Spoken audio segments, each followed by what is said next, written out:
My name is Piero Da Vinci. I want to tell you of the life of my son.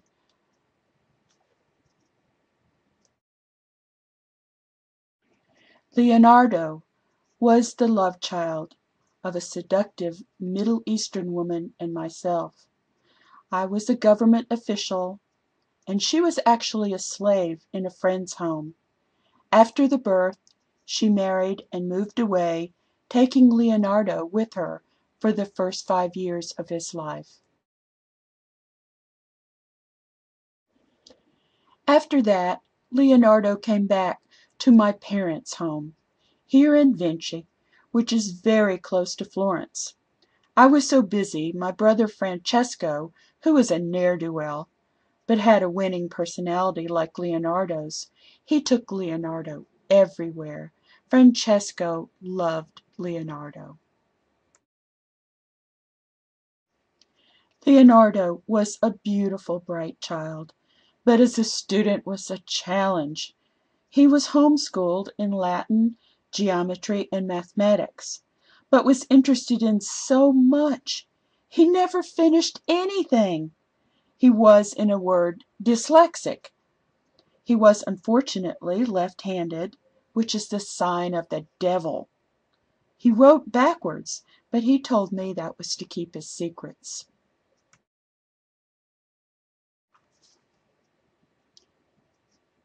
He was charismatic, witty, lovable. Ah, I miss that child so. He loved animals so much, he became a vegetarian. Now, why would he give up such a God-given pleasure? No one else did it. It was unheard of. He was so much a vegetarian he refused to even drink milk, as he said it was stealing from the cows. He took care of his mother all her life and gave her the funeral she deserved. He fed everyone, no discrimination, rich or poor. Let me brag for a minute about my son. He was so talented. One of my peasants made a rough shield and asked me to have it painted. I brought it to Leonardo and asked him if he could do anything with it. He worked on it for a while and had friends work on it and turned it into a thing of beauty. And then he prepared it and painted it. He put a monster on it.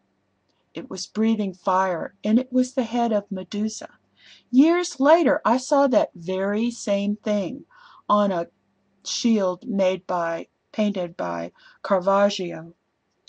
Leonardo, he showed it to me. He set it up in his room. Oh my God, that room smelled awful. It was full of dead animals that he'd been dissecting, and crickets, and all manner of wild animals. So the shield was so impressive that I took it and I sold it for 100 ducats in the city. And then later I discovered that the Duke of Milan had bought it for 300 ducats. But his skill impressed me so much that I went to see my friends to see if they would accept him as an apprentice in art. There was only a limited number of possible jobs that he could have because he was illegitimate. I'm so proud of my son. I apprenticed him to Verrocchio. He was so good. He was so good. He was a model for some time and posed for at least two works by the master. One was a David, the other was this angel. But soon enough he became so good that Verrocchio laid down his brush because he was outdone. I believe the painting that caused this was the baptism of Christ. Originally he painted just the angel, but historians have discovered that he actually painted much more. Oh, but alas, these young men cannot stay out of trouble. Leonardo and some of his friends, even including one of the Medici family, were accused of sodomy. I don't know if this was true, as this did happen frequently in Florence, and the Medici family quashed this pretty quickly. But it happened a few years later as well. Boys just have to get in trouble these years.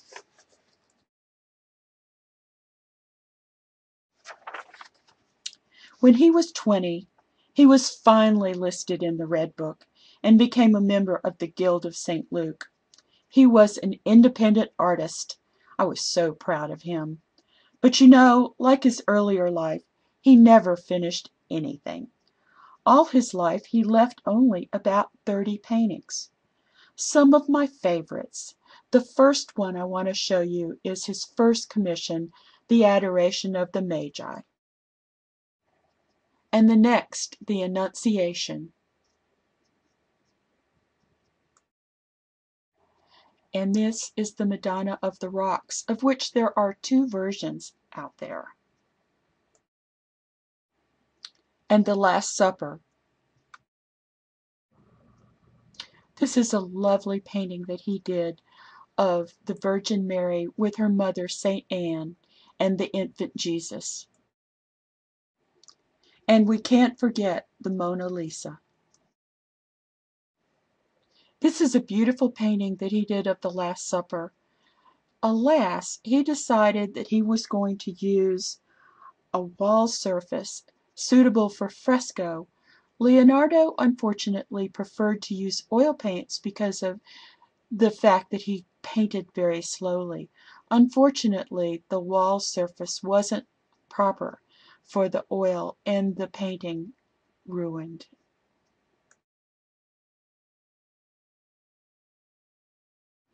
Another experiment by Leonardo was for the Hall of the 500 in the Palazzo Vecchio. He and Michelangelo were chosen to depict a great event in Florentine history. Leonardo chose the Battle of Anglihari.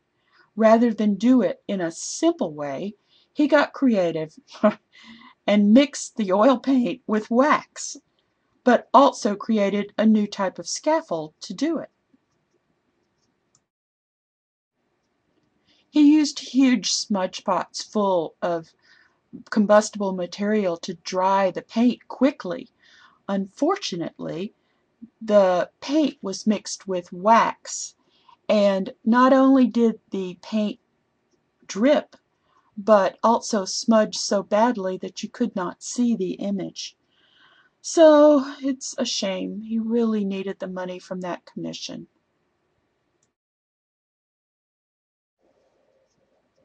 Although he learned sculpture, I don't remember a single work that he left. How sad. But he worked on a horse for 13 years for Ludovico of his predecessor Francesco Sforza. His ideas were sound, but they were never implemented till modern times.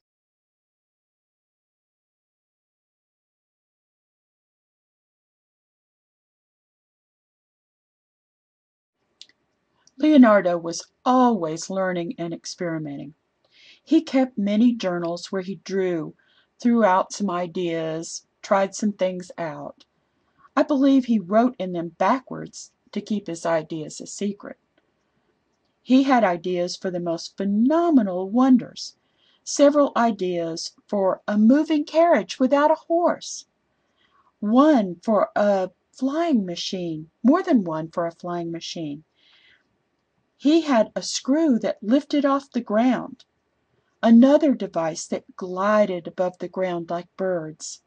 He sketched ideas on how to make shipping better by using a double hull. He also dreamed up some ideas on how to get machines to work from sunshine. He had a number of thoughts on optical devices, including some to look at the heavens.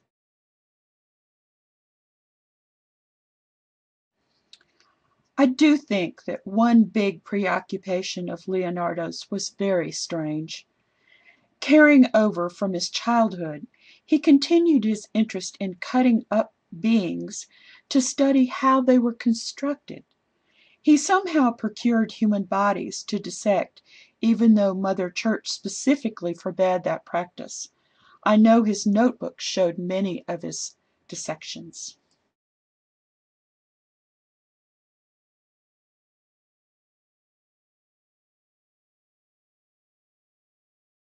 He was always fascinated with war machines and drew some ideas for an armored vehicle that housed 8 men with devices that shot projectiles at the enemy, another for a power bow, still more for folding bridges. He wrote a long letter to Ludovico Sforza asking for a job as an engineer of war machines and was hired. That was another thing I was really proud of. Leonardo worked for some of the richest, most well-known men of our time. Leonardo worked for the Medicis, Ludovico Sforza, and even Cesare Borgia, and the King of France, Francis I, in whose arms he died. He was a close friend of Machiavelli as well.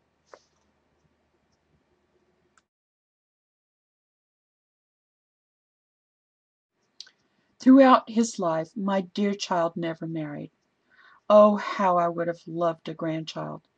But he did have several very close students in his life, Salsi and Melzi, both apparently love interests. Salsi was even badly injured when he tried out Leonardo's flying machine.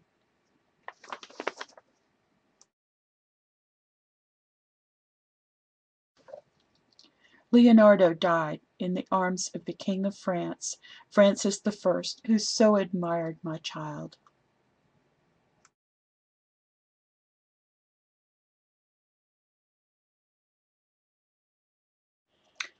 Unlike other Renaissance painters of women, Leonardo painted many of his subjects, beginning with Ginevra da Vinci in the late 1470s, not with the gaze averted to the side, but either three-quarter view or a full face. He accepted women as equals, the gaze of the subject looking out with equality into the eyes of the viewer. This was groundbreaking. To go further, his painting of women gives them full personality instead of the image of a female to display family wealth. Both Mona Lisa and Cecilia Gallarni depict their own personalities instead of family jewel displayed.